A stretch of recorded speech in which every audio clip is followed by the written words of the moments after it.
Análise fundamentalista. Como obter uma performance superior e consistente no mercado de ações. José Cobori. Este livro não é destinado a especialistas, e sim um livro dedicado aos iniciantes, em que José Cobori apresenta conceitos financeiros abrangentes em uma linguagem simples e direta, permitindo uma leitura dinâmica e um aprendizado rápido das ferramentas utilizadas pelo mercado. O que é importante saber antes de decidir investir? O primeiro passo é entender o ambiente de investimentos e fazer uma análise criteriosa do ambiente econômico, do setor e da empresa. Entendendo o ambiente de investimento. Um sistema econômico nada mais é do que pessoas e empresas que têm dinheiro sobrando, emprestando para as pessoas e empresas que precisam de dinheiro adicional.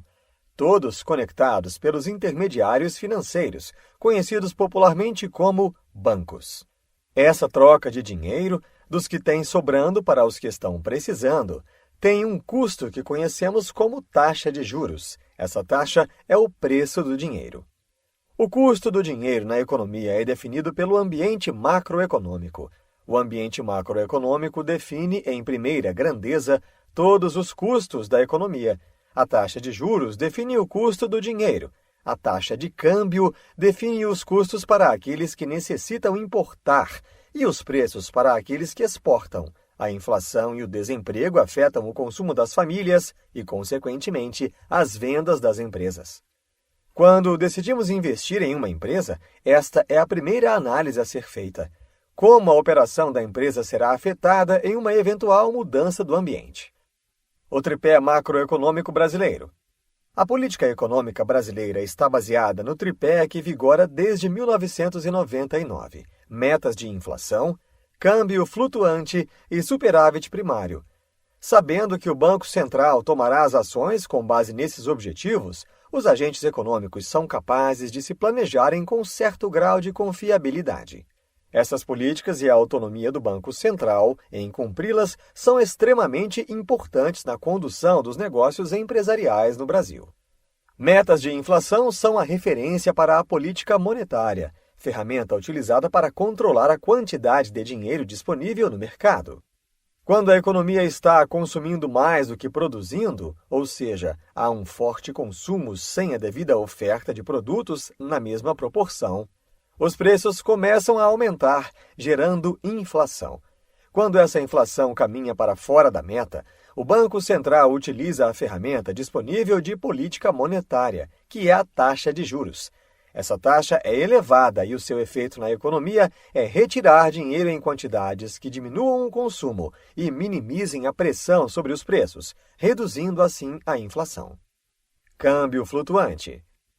Significa deixar a cotação do dólar frente ao real ser determinada pelo mercado, pela lei da oferta e procura.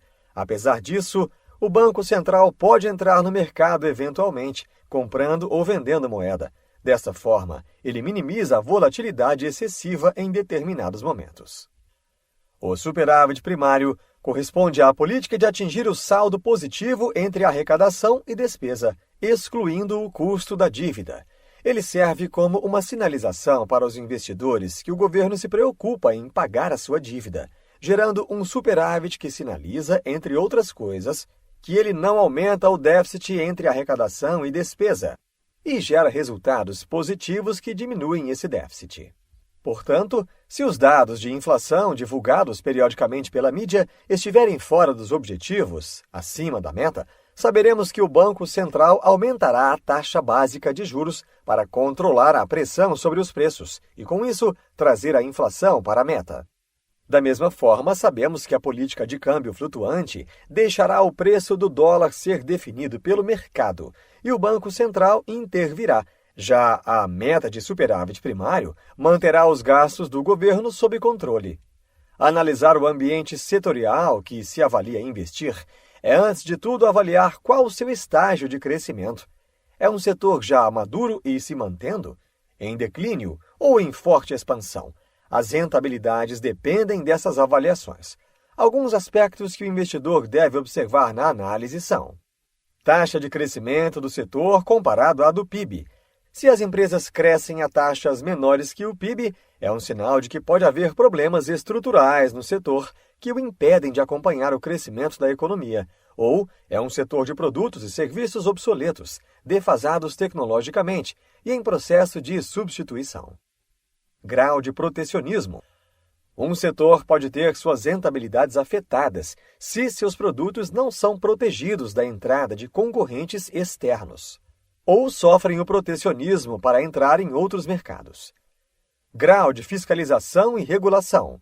Um setor sob forte influência de políticas governamentais tem suas operações e estratégias muito dependentes de influência política. Com isso, sua previsibilidade de lucros é afetada. Futuro tecnológico. Um setor que pode sofrer substituição futura devido à obsolescência da tecnologia atual. Esse negócio não só poderá ser afetado, como também extinto. Alguns itens que o investidor deve considerar. Quais as vantagens que a empresa estabeleceu no setor? Seus processos de trabalho são os melhores? Sua logística. Quais são os seus parceiros estratégicos? A parceria é vantajosa? Qual a composição da alta administração da empresa? Sua experiência. Qual é o sucesso, a rotatividade dos executivos? A empresa se adapta rapidamente às mudanças de mercado? É inovadora? Motiva seus empregados? Motiva seus clientes? Retorno. Trata-se do ganho ou perda obtido sobre um investimento em determinado período. É em função desse retorno que o investidor se sente motivado ou não em investir o seu dinheiro. Se você investir R$100 na poupança, terá 6% anuais líquidos e com risco muito baixo. Você só trocaria esse investimento por outro que oferecesse um retorno maior do que 6% líquidos e com um nível de risco adequado. O retorno sobre um investimento pode ter origem em mais que uma fonte. Por exemplo, se investir em um imóvel, alugá-lo e depois de um ano vendê-lo por um valor superior, você terá tido um ganho de capital, que é a diferença positiva entre o valor da compra e o valor da venda, e a renda corrente, que são os aluguéis recebidos no período. No caso de uma ação, o ganho de capital é a diferença positiva entre o valor pago na compra da ação e seu valor recebido na venda, e a renda corrente são os benefícios recebidos no período, como dividendos, juros sobre capital próprio, bonificações, etc. O ganho ou perda de capital é a variação do preço do ativo no período avaliado. Renda corrente são os rendimentos advindos da posse do ativo, composta por dividendos e benefícios concedidos pela empresa, no caso das ações, e cupons e pagamentos de juros nos títulos da dívida. O retorno total de seu investimento é a soma da renda corrente mais o ganho de capital. Retorno total igual a ganho ou perda de capital mais renda corrente. O valor do dinheiro no tempo é o conceito mais importante da área de finanças e é o princípio básico que utilizaremos na precificação dos ativos. Apesar de gerar bastante confusão, esse é um conceito bastante simples e intuitivo. R$100 valem mais hoje ou daqui a um ano? R$100 daqui a um ano valerão quanto hoje? A intuição básica é exatamente o objetivo de nossos investimentos. Quando investimos, esperamos uma remuneração para nosso dinheiro, que é o valor dele no tempo.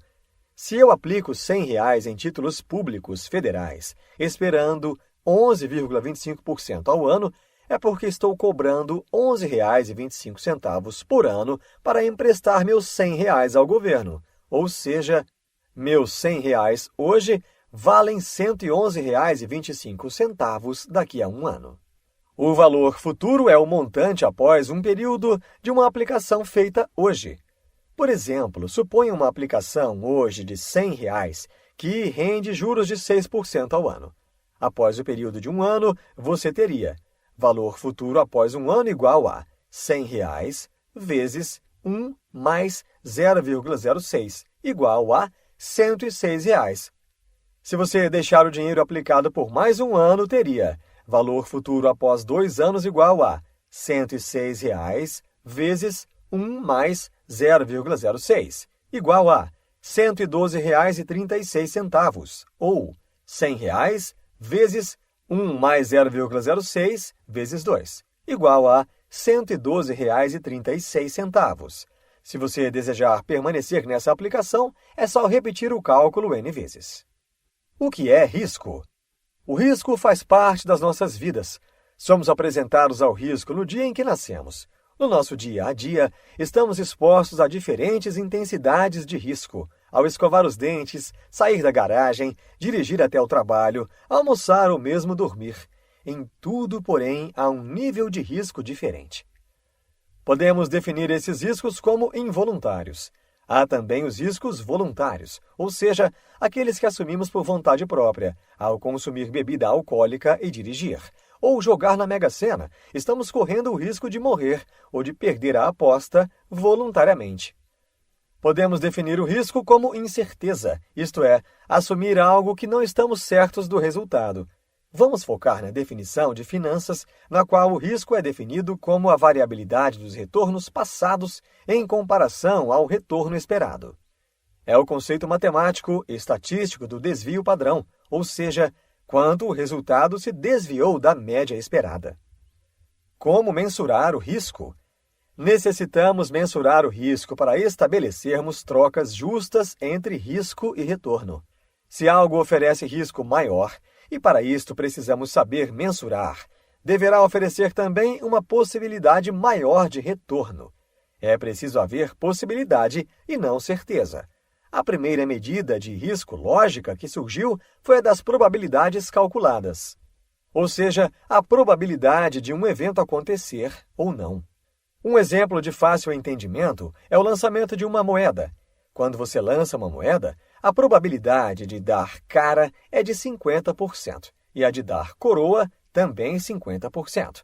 Assim, pelo estudo da probabilidade, o seu risco de acertar é de 50% e de errar também é de 50%. O risco específico é atribuído à empresa e, por isso, pode ser eliminado através da diversificação. Por exemplo, uma empresa produtora de carne de aves pode ser afetada pela gripe aviária. Esse risco é específico dela e pode ser eliminado diversificando os investimentos em empresas de outros setores. O risco sistemático é o que afeta todo o mercado e não pode ser eliminado por meio da diversificação. O CAPM é o método de precificação de ativos mais utilizado pelo mercado. Ele parte do pressuposto de que todos os investidores têm as mesmas informações sobre os ativos e que não há custos de transação e impostos, além de supor um único horizonte de tempo na expectativa desses investidores. Suponhamos que a empresa Análise S.A. tenha uma estrutura com 70% de capital próprio e 30% de capital de terceiros, que o custo de capital próprio que calculamos pelo CAPM seja de 22,95% e que o custo de capital de terceiros seja de 14% para novas emissões e tenha tributos de 34%. O custo médio ponderado de capital seria calculado da seguinte forma: o custo médio ponderado de capital da Análise S.A. é de 18,84%. Entendendo as demonstrações contábeis e como interpretá-las. Objetivos da análise financeira. A análise fundamentalista tem por princípio avaliar os fundamentos da empresa para tomar a decisão de investimento. Para avaliarmos uma empresa, é necessária uma análise profunda de suas demonstrações financeiras. O objetivo da análise financeira é avaliar qual a estrutura financeira da empresa, suas decisões de investimento, de financiamento e suas operações. A análise dos investimentos em ativos evidencia se os mesmos estão gerando o retorno esperado com o risco adequado. A análise dos financiamentos nos mostra de onde vêm os recursos necessários para a empresa operar e investir. Já as operações, estas evidenciam se a empresa consegue operar com a rentabilidade esperada. Objetivos empresariais. Em finanças, a teoria diz que o objetivo da empresa é criar valor para o seu acionista. Criar valor é gerar uma rentabilidade superior ao que o acionista conseguiria em outro investimento. Podemos relacionar outros objetivos como satisfazer seus clientes com qualidade e satisfação, manter um ambiente saudável e motivado para seus funcionários, ser socialmente responsável. Porém, nenhum dos objetivos acima fará sentido se a empresa não gerar rentabilidade. O objetivo final de qualquer empreendimento é criar valor para o seu acionista. Balanço patrimonial, BP. O balanço patrimonial é a peça contábil que demonstra em determinada data, geralmente no fechamento do ano, a situação patrimonial da empresa, ou seja, seus bens e direitos e suas obrigações. O balanço é organizado de forma simples e didática. Do lado direito estão suas obrigações, do lado esquerdo, seus bens e direitos. Segundo Gustavo Cerbasi, a empresa, para ser considerada um bom investimento, precisa assegurar que os lucros sejam suficientes para, além de garantir o retorno aos seus acionistas, destinar uma parte para reinvestimento, alimentando o que chamamos em teoria financeira de dinâmica da continuidade. A dinâmica da continuidade assegura que a atividade da empresa cresça incessantemente, gerando cada vez mais lucros em função de maiores investimentos feitos. A análise do balanço patrimonial tem por objetivo nos dar uma visão clara de onde vêm os recursos da empresa e como ela se financia, ou seja, qual a composição do capital próprio e do capital de terceiros. No capital de terceiros, quais as proporções de dívidas de curto e de longo prazo. Demonstrações de resultado de exercício, DRE. Evidencia a formação do resultado da empresa, resumindo de forma vertical a apuração e a confrontação das receitas e os custos e despesas, pelo regime de competência. É a síntese econômica dos resultados de negócios, a peça que contém a informação mais relevante para os proprietários da empresa, o lucro líquido do exercício. A demonstração de resultado do exercício apresenta de forma resumida as operações realizadas pela empresa durante o exercício social de um ano. Ela evidencia a eficiência do negócio sob o ponto de vista econômico, regime de competência, não financeiro, regime de caixa, ou seja, se as operações da empresa são rentáveis, sem considerar os pagamentos e recebimentos. Regime de caixa e regime de competência são dois critérios de avaliações diferentes. No regime de caixa, analisa-se o fluxo de caixa no período, isto é, as entradas e saídas de dinheiro, o que não é sinal de lucro ou prejuízo. A apresentação da DRE é bastante lógica e dedutiva. De forma vertical, ela segue os passos em etapas, desde a receita bruta gerada até o lucro líquido. Receita operacional bruta decorre das atividades normais e operações da empresa, venda de produtos na indústria, venda de mercadorias no comércio, prestação de serviços nas empresas de serviços. A receita, conforme já explicado no regime de competência, é registrada independentemente de seu recebimento. Receita operacional líquida é a receita que efetivamente entra para a empresa operar e gerar lucro. É a receita operacional bruta menos os impostos sobre as vendas, IPI, ICMS, ISS, por exemplo, além de outros itens dedutíveis da receita bruta. Vendas canceladas, decorrentes de devoluções por defeito, especificação incorreta e outros motivos justificáveis. Lucro bruto. O primeiro nível de lucro apurado na DRE é a receita operacional líquida deduzida dos custos de produtos, mercadorias ou serviços prestados. Custos de produtos. Denominação utilizada para as empresas industriais, que transformam matéria-prima em produtos acabados. Conceitualmente, os custos de fabricação de um produto são matéria-prima, mão de obra direta e custos indiretos de produção. Custos de mercadoria. Denominação utilizada para as empresas comerciais, que revendem produtos para o consumidor final. O cálculo desses custos se dá pelo somatório do estoque inicial mais as compras, menos o estoque final do período. Custos dos serviços prestados. Para as empresas de serviços, os custos dos serviços prestados é, principalmente, a mão de obra empregada na execução do serviço. Lucro operacional. É o lucro bruto menos as despesas operacionais, mais o resultado da equivalência patrimonial. É o nível de lucro em que se observa a eficiência do negócio.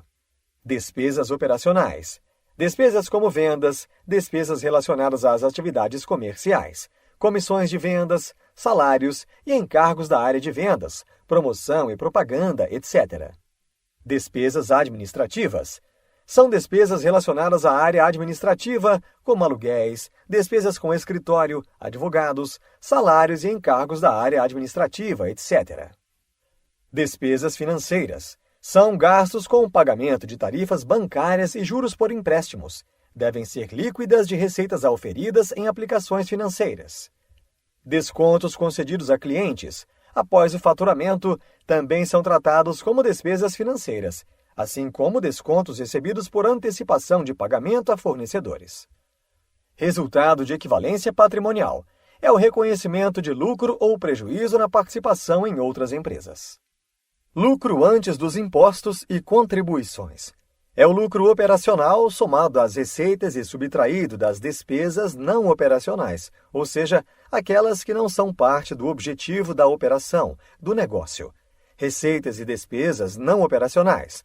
Lucro ou prejuízo em transações eventuais e não operacionais. Por exemplo, a venda de um imóvel da empresa. Lucro líquido. Finalmente, depois de computadas as receitas e despesas não operacionais e deduzidos o imposto de renda e a contribuição social sobre o lucro, obteremos o lucro líquido. Esta é a parte que cabe aos acionistas da empresa, parte que ficará na empresa como reserva legal e reinvestimentos, e a outra parte poderá ser distribuída como dividendos. Imposto de renda sobre o lucro e contribuição social sobre o lucro líquido. São os dois impostos incidentes sobre o lucro que, segundo a Receita Federal, podem ser lucro real, lucro presumido ou simples. Demonstração do fluxo de caixa, DFC. A demonstração do fluxo de caixa evidencia a situação financeira da empresa no curto prazo. Ela é considerada por muitos analistas um dos principais instrumentos de análise. Vimos anteriormente que a DRE nos informa se a empresa teve lucro ou prejuízo em um determinado período. Como é elaborada com base no regime de competência, pode ser que seu caixa tenha diminuído, pois considera receitas não recebidas e despesas feitas e não pagas. A DFC é elaborada no regime de caixa e evidencia a circulação do dinheiro pela empresa, através da variação de equivalentes de caixa. Existem dois métodos de elaboração da demonstração do fluxo de caixa. Método direto, elaborado a partir das movimentações nas disponibilidades, evidencia as entradas e saídas de caixa das atividades operacionais. Método indireto, elaborado a partir do lucro ou prejuízo líquido do exercício e da conciliação entre o lucro líquido e o caixa gerado pelas operações. As diferenças entre os métodos são limitadas ao fluxo das atividades operacionais. A DFC classifica as movimentações de caixa por categoria de atividades. Atividades operacionais. Entradas e saídas de caixa relacionadas à produção e à entrega de produtos, bens e serviços. Atividades de financiamento. Entradas e saídas de caixa relacionadas às dívidas com credores e investidores. Atividades de investimento. Entradas e saídas de caixa relacionadas à compra e à venda de ativos de longo prazo. Análises contábeis. Análise da rentabilidade. Retorno sobre o patrimônio líquido, RSPL. O RSPL, o ROI, Return on Equity em inglês, demonstra qual a rentabilidade do dinheiro investido pelos acionistas da empresa. Equivale a quanto, percentualmente, o lucro representa sobre o patrimônio líquido. O retorno sobre o patrimônio líquido evidencia quanto a empresa gerou de lucro para cada R$ 100 investidos pelos acionistas, ou seja, a taxa de retorno sobre o capital próprio. É obtido pelo lucro líquido do período dividido pelo patrimônio líquido do início do exercício, ou seja, o patrimônio líquido do ano anterior. Lucro líquido e patrimônio líquido são dados finais nas demonstrações financeiras, portanto, gerais de toda a operação. Na busca da identificação das áreas responsáveis por esse resultado, a gigante química americana DuPont criou um modelo que hoje leva o seu nome. O modelo divide o RSPL em 3 indicadores. A margem líquida é a rentabilidade sobre as vendas, isto é, quanto de lucro a empresa gerou para cada R$ 100 em vendas. O giro do ativo total é a capacidade do ativo em gerar vendas, ou seja, quanto a empresa gerou em vendas para cada R$ 100 investidos no ativo. O fator de alavancagem é quanto cada unidade monetária de capital próprio consegue alavancar em ativos. Eliminando matematicamente numeradores com denominadores, obteremos o RSPL. Essa decomposição do RSPL dá ao gestor da empresa uma visão das variáveis que influenciam o indicador. Com isso, ele terá a flexibilidade para melhorar o resultado, atuando nas variáveis isolada ou conjuntamente. Análise da estrutura de capital. A análise da estrutura de capital de uma empresa é primordial para visualizarmos qual o grau de endividamento frente às suas fontes de recursos. Analisar a estrutura de capital é avaliar os riscos do negócio. Capital de terceiros. A relação capital de terceiros frente ao passivo total é um indicador do grau de endividamento da empresa, ou seja, de cada R$ 100 de recursos captados, quanto foi financiado por terceiros. Análise da liquidez. Os índices de liquidez evidenciam a capacidade que a empresa tem em pagar seus compromissos em diversos níveis de exigência dos ativos disponíveis e liquidáveis. Há críticas ao uso isolado dos índices de liquidez, pois eles sinalizam de forma quantitativa a capacidade de honrar compromissos. Isso quer dizer que, se uma análise mais profunda e qualitativa for feita, pode-se chegar a conclusões negativas para índices inicialmente positivos. Índice de liquidez corrente. O índice de liquidez corrente, ILC, indica quantos reais a empresa tem em disponibilidades de curto prazo para cada R$ 1 em dívidas de mesmo prazo. É obtido dividindo-se o ativo circulante pelo passivo circulante. Índice de liquidez seca. O índice de liquidez seca, ILS, é o índice de liquidez corrente sem os estoques. A liquidez seca considera que os estoques, apesar de serem disponibilidades de curto prazo, podem não ser vendidos no mesmo prazo em que vencem as dívidas. Portanto, há um risco. O ILS é obtido dividindo-se o ativo circulante menos os estoques pelo passivo circulante. Se o indicador obtido for maior do que 1, significa que a empresa consegue pagar suas dívidas vincendas até o final do próximo exercício, com as disponibilidades e contas a receber. Índice de liquidez imediata. O índice de liquidez imediata, ILI, é o mais conservador dos índices. Ele considera apenas as disponibilidades imediatas, caixa, bancos e aplicações financeiras, ou seja, somente as contas do ativo circulante que podem ser transformadas em dinheiro imediatamente. É obtido dividindo-se as contas, caixa, bancos e aplicações financeiras pelo passivo circulante. Índice de liquidez geral. O índice de liquidez geral, ILG, avalia todos os ativos liquidáveis da empresa frente a todas as suas dívidas, ativos e passivos de curto e longo prazo. Representa uma análise a ser feita, principalmente para empresas que realizam projetos de longo prazo. É obtido com a soma do ativo circulante mais o ativo realizável a longo prazo, dividido pelo passivo circulante mais o passivo exigível a longo prazo. O índice de liquidez geral considera a capacidade de a empresa pagar todo o capital de terceiros, sua dívida total, com seus ativos liquidáveis. Análise da atividade. A análise tem o objetivo de medir os prazos de giro da empresa, ou seja, desde a compra da mercadoria do fornecedor e seu pagamento, até a venda e recebimento do cliente.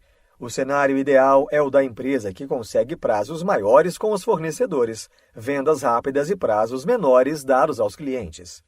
Com isso, seu ciclo de caixa, necessidade de capital de giro, seria bastante reduzido ou até positivo.